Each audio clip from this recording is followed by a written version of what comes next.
शैतान का सबसे बड़ा धोखा ये है कि वो तुम्हारे जहन में अल्लाह की गलत तस्वीर बना देता है। सूरह इखलास में अल्लाह ने खुद अपना तारुफ दिया और ये 4 आयतें पूरा कुरान का 1/3 हैं। कुल हुवल्लाहु अहद, कह दो वही अल्लाह है, एक है। अल्लाह एक है, न 2 न 3 न 1000, सिर्फ एक, और उस जैसे कोई नहीं।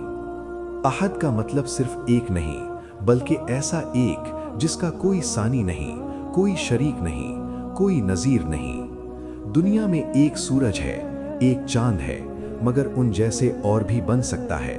अल्लाह ऐसा एक है कि उस जैसा कोई बन ही नहीं सकता, न कभी था न कभी होगा। इंसान का जहन अल्लाह को समझने से कासिर है। जब भी तुम अल्लाह को किसी से कंपेयर करते हो, तुम शिर्क की तरफ जा रहे हो। अल्लाह अहद है, ये बात दिल में बिठा लो।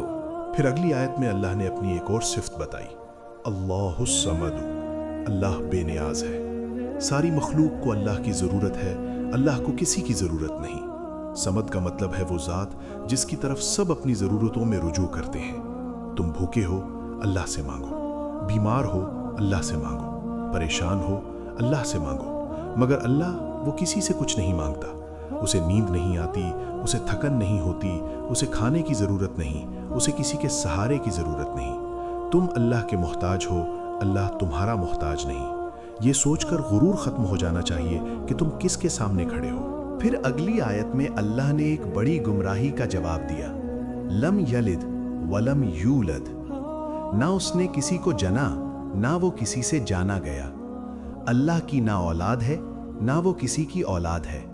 वो हर रिश्ते से पाक है। ये आयत उन सब लोगों का मुंह बंद करती है जिन्होंने अल्लाह को बाप, बेटा या खानदान में डाल दिया। नसारा ने कहा ईसा अल्लाह का बेटा है। मुशरिकीन ने कहा फरिश्ते अल्लाह की बेटियां हैं। अल्लाह ने साफ कह दिया, ना मैंने किसी को जना, ना मुझे किसी ने जाना। अल्लाह का कोई वारिस नहीं, अल्लाह का कोई बाप नहीं। अल्लाह इन सब चीज़ों से बुलंद है। जो भी अल्लाह को किसी रिश्ते में बांधता है, वो अल्लाह की शान को नहीं समझा। फिर आखिरी आयत में अल्लाह ने अपनी अज़मत का खात्मा किया, वलम यकुल लहू कुफुवन अहद, और ना उसका कोई हमसर है। अल्लाह जैसा कोई नहीं, ना था, ना है, ना होगा। कोई उसके बराबर नहीं आ सकता। ये आयत तमाम शिर्क की जड़ काटती है। कोई बुत अल्लाह जैसा नहीं, कोई इंसान अल्लाह जैसा नहीं, कोई नबी अल्लाह जैसा नहीं, कोई फरिश्ता अल्लाह जैसा नहीं, कोई ताकत अल्लाह जैसी नहीं। जब तुम किसी को भी अल्लाह के बराबर समझते हो, चाहे मोहब्बत में, चाहे डर में, चाहे उम्मीद में, तुम शिर्क कर रहे हो। अल्लाह का कोई कुफू नहीं, कोई हमसर नहीं, कोई मुकाबिल नहीं। वो अकेला है, अज़मत में, कुदरत में, रहमत में और हिसाब में। सूरह इखलास छोटी है, मगर इसकी हकीकत बहुत भारी है। ये 4 आयतें तुम्हें बताती हैं कि तुम किसकी इबादत कर रहे हो।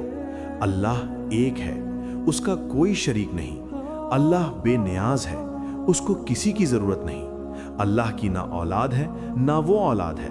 वो इन सब से पाक है, और अल्लाह जैसा कोई नहीं, कोई उसके बराबर नहीं। जब तुम सूरह इखलास पढ़ते हो, तुम अपने रब का सही तारुफ दोहराते हो, और जब ये तारुफ दिल में बैठ जाए, शिर्क तुमसे दूर हो जाता है, शैतान का धोखा काम नहीं करता, और तुम सच्चे तौहीद पर आ जाते हो। यही वो सूरा है जो कुरान का 1/3 है, क्योंकि तौहीद ही दीन की बुनियाद है।